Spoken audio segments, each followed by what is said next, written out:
Hello viewers, आपका स्वागत है आपके YouTube channel guide easy learning में। और आज हम आपको सबसे इम्पोर्टेंट टॉपिक रीजनिंग का बताने जा रहे हैं, वो है कोडिंग डिकोडिंग। आपने नाम सुना होगा और आप ये भी जानते होंगे कि कोडिंग डिकोडिंग में ज़्यादातर लेटर्स, नंबर्स, सिंबल्स और मिसलेनियस तरह के क्वेश्चंस पूछे जाते हैं। सबसे पहले जो हम लोग यूज करते हैं, ज्यादातर जो कोडिंग में यूज होता है वो होता है ए से जेड तक का लेटर। और इसके जो वैल्यू होते हैं, चूंकि हम जानते हैं कि ए से जेड तक 26 लेटर होते हैं और सबका अगर ए का मान अगर हम ए को 1, बी को 2, सी को 3 माने तो हर लेटर का अपना अपना एक वैल्यू होता है और जेड तक जाते जाते उसका वैल्यू 26 हो जाता है। ठीक है, ए से जेड तक लेटर्स के वैल्यू को याद करना थोड़ा मुश्किल होता है, बट हम आगे चर्चा करेंगे कि इसमें कुछ ट्रिक्स हैं जिसके आधार पे हम इसको इजीली याद कर सकते हैं। एक तो हमें ए से जेड तक 1 to 26 इसका लेटर्स का पोजीशन ध्यान में रखना होता है। और दूसरी जो बात हमें ध्यान में रखनी होती है वो ये होती है कि इसका रिवर्स पोजीशन आपको भी ध्यान में रखना होता है। तो सबसे इम्पोर्टेंट, सबसे पहले तो हम इसका पोजीशन जान लेंगे कि ए से जेड तक के लेटर का क्या क्या पोजीशन है। तो हमने यहाँ लिखा है ए का 1, बी का 2, सी का 3, डी का 4, ई का 5 और ऐसे ही जेड तक का हमने आपको लिखा है। जेड तक आपका कितना आ रहा है 26। ठीक है, अदर साइड में हमने लिया है इसके रिवर्स को A Z B Y C X D W E भी F U G T H S I R J Q K P L O और एम एन। ठीक है, ये रिवर्स पोजीशन है इसके।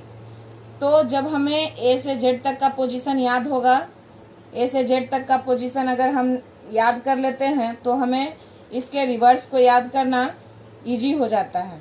ठीक है, कैसे इजी हो जाता है?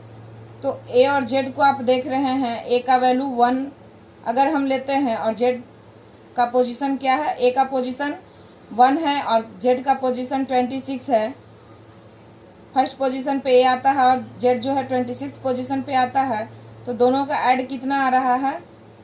दोनों को अगर हम ऐड करते हैं तो 1 + 26 कितना हो जाता है?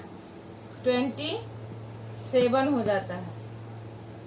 ठीक है, तो अब हमें ये देखना है कि अगर जी का वैल्यू दिया हुआ है, जी का पोजीशन दिया हुआ है या एच का पोजीशन या सी का ही पोजीशन हम देख लें। अगर c = 3 दिया हुआ है, ठीक है, तो हम इसके रिवर्स को कैसे निकालेंगे? तो चूंकि हम यहाँ पे देख रहे हैं कि जो भी रिवर्स हैं उनके पोजीशन को अगर हम ऐड करते हैं तो सबका पोजीशन 27 ही आएगा। डी डब्ल्यू जो है रिवर्स होते हैं और इनके पोजीशन को देखें तो डी का पोजीशन 4 है और डब्ल्यू का पोजीशन 23 है। तो इसको अगर हम ऐड करते हैं 4 + 23 तो 27 होता है। तो जब हमें सी का पोजीशन दिया हुआ है 3, तो इसके रिवर्स का पोजीशन निकालना है तो क्या करेंगे? 27 - 3 कर देंगे, क्या आएगा? 24 आएगा। और 24th पोजीशन पे क्या है? एक्स है। ठीक है, क्या है? एक्स है। तो सी का रिवर्स क्या आ जाएगा? एक्स आ जाएगा। आगे हम आपको ट्रिक्स बताने वाले हैं जिसको आप जब याद कीजिएगा, उस ट्रिक्स को ही सिर्फ याद कीजिएगा तो आपको ए से जेड तक का पोजीशन आसानी से याद हो जाएगा। तो चलिए कुछ क्वेश्चंस लेते हैं जिसके थ्रू हम देखेंगे और फिर हम उस ट्रिक की बात करेंगे। ठीक है, तो सबसे पहला क्वेश्चन जो है वो हम लेते हैं। यदि टीचर को VGCEJGT लिखा जाता है तो चिल्ड्रन को क्या लिखा जाएगा? ठीक है, क्या पूछ रहा है? टीचर को अगर VGCEJGT लिखा जाता है तो चिल्ड्रन को क्या लिखा जाएगा? तो हम सबसे पहले क्या करेंगे? टीचर को जो लिखा हुआ है VGCHJGT वो हम लिख लेंगे और देखेंगे कि इसमें क्या रिलेशन बन रहा है।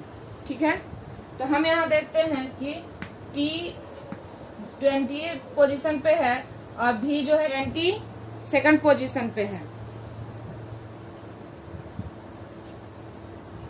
ठीक है। या हम पढ़ते हैं कि टी है तो टी के बाद यू भी, ठीक है। हम +2 करते हैं तो भी आता है, ई के बाद एफ जी, एक लेटर जो है बीच में छूटा हुआ है। तो इस तरह से हम इसमें रिलेशन देख रहे हैं कि सबका रिलेशन वही है, कहीं चेंजिंग नहीं आ रहा है। +2 करके सबका रिलेशन आ रहा है। तो हम यहाँ क्या करेंगे, जो रिलेशन टीचर में बना है वही रिलेशन हम चिल्ड्रन में बनाएंगे। तो इसमें भी हम +2 ऐड करेंगे, तो सी में 2 ऐड करते हैं तो ई एच आई जे, आई के बाद क्या होगा आई जे के। जब हम रीजनिंग का क्वेश्चन बनाते रहें तो एक बात हमेशा ध्यान में रखें कि आप ऑप्शन को भी ध्यान में रख करके चलेंगे। तो हम यहाँ देख रहे हैं बनाने पर अभी हमने 3 लेटर को ही डिकोड किया है और हम यहाँ देख रहे हैं कि हमारा सेकंड ऑप्शन खत्म हो जा रहा है, ई जे ए, हमारा फर्स्ट ऑप्शन भी खत्म हो जा रहा है। अब हमारे पास एक थर्ड ऑप्शन बचा है और फोर्थ ऑप्शन बचा है। ये टाइम सेविंग के लिए बहुत इंपॉर्टेंट है कि जब हम कोडिंग डिकोडिंग का क्वेश्चन बनाए तो हम एग्जाम्पल को भी साथ साथ देखते हुए चले, ठीक है। क्योंकि इनमें से कोई नहीं, इसमें एक ऑप्शन दिया हुआ है इसलिए थोड़ा इसमें हमें पूरा देखना पड़ रहा है। अदरवाइज हम सिर्फ ऐसे ही अगर 3-4 लेटर का हम 3-4 लेटर को अगर हम डिकोड कर लेते हैं तो हमें आंसर इजिली मिल जाता है। इसमें भी ज्यादातर चांस है कि इसका आंसर 3 ही होगा क्योंकि ई जे के हमारा मिल रहा है। आप आगे देखें, एल एम एन डी के बाद E F R S T E F G और एन ओ पी। हमने देखा E J K N F T G P, यही हमारा आंसर हो गया। तो कोडिंग डिकोडिंग के क्वेश्चन में ऑप्शंस भी बहुत ही महत्वपूर्ण होते हैं। आप ऑप्शन को जरूर ध्यान में रख करके क्वेश्चन बनाएं, ठीक है। अब हम दूसरा क्वेश्चन बनाएंगे। नेक्स्ट क्वेश्चन हम देखें तो इसमें लेटर को कोड किया गया है नंबर से और फिर नंबर को डिकोड करने के लिए पूछा जा रहा है। तो सबसे पहले हम इसको लिख लेंगे कि लेटर्स को कौन कौन सा नंबर डिनोट कर रहा है दोनों में। तो ग्रेड को हम देखते हैं कि 2 4 6 3 1 और मोंक में 5 8 9 7 लिखा हुआ, ठीक है। तो जी के बदले 2, आर के बदले आपको 4, ई 6 को डिनोट कर रहा है, ए 3 को डिनोट कर रहा है, टी 1 को डिनोट कर रहा है। उसी तरह से एम में 5, एम जो है 5 को डिनोट कर रहा है, ओ 8, एन 9 और के 7 को डिनोट कर रहा है। अब हमसे पूछ रहा है कि 8 4 7 1 2 इसको हम लोग डिकोड करेंगे तो क्या आएगा।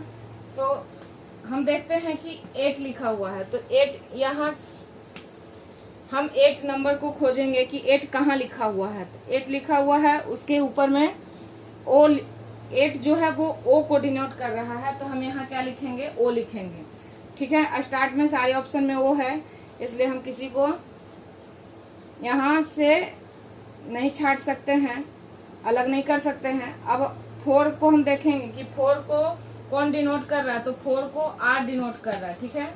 जैसे ही आर आया, ये जी वाला दोनों ऑप्शन क्या हो गया, खत्म हो गया। अब हमारा जो भी आंसर आएगा इसी में से आएगा, ठीक है।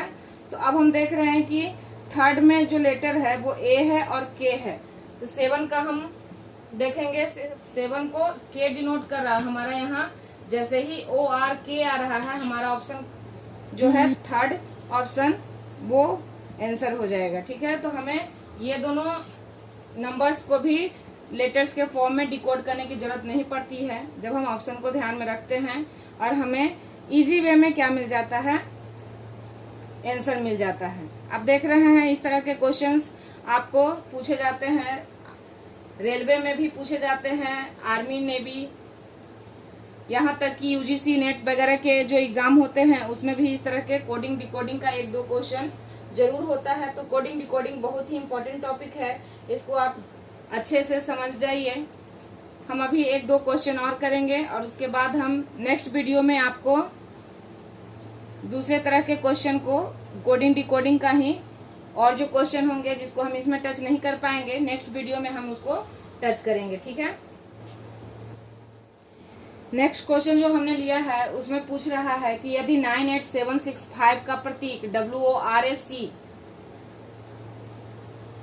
है तो SORE का मान क्या होगा। ठीक है, 4 ऑप्शन दिए हुए हैं। चारों ऑप्शन में हम देख रहे हैं कि जो फर्स्ट लेटर है लेफ्ट से, फर्स्ट नंबर जो लेफ्ट से है वो सारे अलग अलग हैं। तो हो सकता है कि हम एस का मान निकालें और हमें आंसर आ जाए। ठीक है, तो हम यहाँ देख रहे हैं कि सबका हमने लिख लिया। 9 को W, 8 को O और 7 को R, 6 को S और 5 को E। तो अब हमें क्या निकालना है, SORE का। तो हम यहाँ S को देखेंगे कि कहाँ है और उसको कौन सा नंबर जो है वो डिनोट कर रहा है। तो S को 6 डिनोट कर रहा है और जैसे ही हम यहाँ 6 लिखते हैं हमारा आंसर फर्स्ट हो जाता है, क्योंकि इनमें से कोई इसमें ऑप्शन नहीं दिया हुआ है। और जब इनमें से कोई ऑप्शन नहीं दिया हुआ है तो हमारा सीधे आंसर निकल जाएगा 6875। इस तरह से हम जो क्वेश्चन देखने में हार्ड भी लगे तो भी हम ऑप्शन को ध्यान में रखते हुए अगर हम बनाने की कोशिश करें तो इजीली हमें रीजनिंग बनाना बहुत हार्ड नहीं है, इजी हो जाता है। ठीक है, तो इसको हम पूरा भी निकाल लेते हैं। O को फिर देखेंगे, O को 8 डिनोट कर रहा है, R को 7 डिनोट कर रहा है और E को 5। तो हमारा आंसर क्या आ जाएगा, 6875।